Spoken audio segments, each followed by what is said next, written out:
মানুষের প্রতি ভরসা রাখবে না।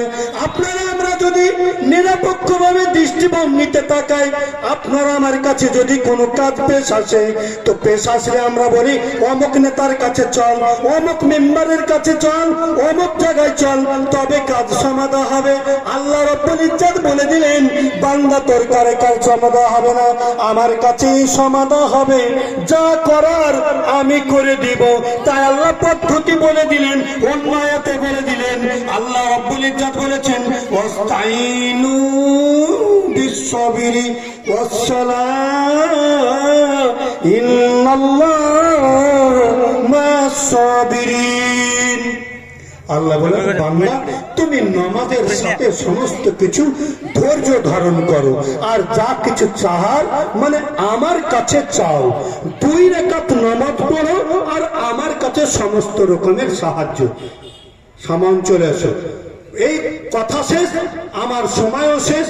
বলতে চাচ্ছি, আপনারা আমরা যা চাহার দরকার মানে সব কিছু আল্লাহর কাছেই চাই।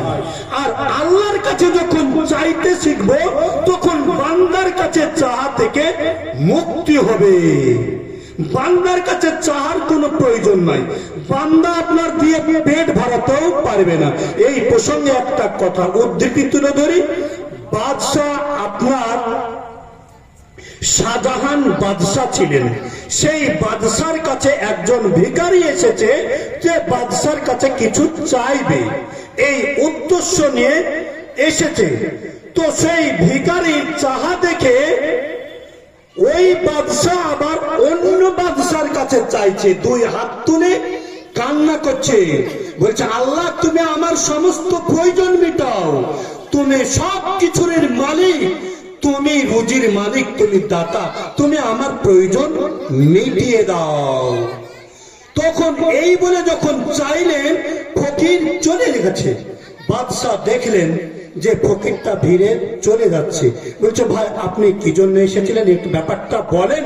তো বলছে, আমি এসেছিলাম আপনার কাছে কিছু চাইবো বলে, কিন্তু আমার চোখটা খুলে গেল। মানে আপনি যার কাছে চাইছেন আমিও তার কাছেই চাইব। তাই অন্য আয়াতে আল্লাহ বলছেন, ওয়ালা তাহিনু ওয়ালা তাহজানু ওয়া আনতুমুল আলাউনা ইন কুনতুম মুমিনিন। আল্লাহ বলেন, বান্দা তুই লাঞ্ছিত হবে না, পদদলিত হবে না, অসম্মানিত হবে না, ঘৃণিত হবে না। ওয়া আনতুমুল আলাউনা, তোলাই মানে উচ্চ মাকাম অর্জন করবি, তোরা রাষ্ট্রপতি হবি, সব কিছুরই রাজরাজত্বের ক্ষমতা তোদের হাতেই তুলে দেওয়া হবে। ইন কুনতুম মুমিনিন, বান্দা যদি শুধু মুমিন হতে পারিস। আর এটাই আপনার আমার কাছে অভাব। সব কিছু আপনার আমার কাছে আছে, না ইমানের ভোল্টেজ, ইমানের তরুতাজা নাই। সেই জন্য আপনারা আমরা দুনিয়াতে লাঞ্ছিত, আর আখেরাতের ব্যাপারটা তো আল্লাহর হাতে, আল্লাহ ভালো জানেন।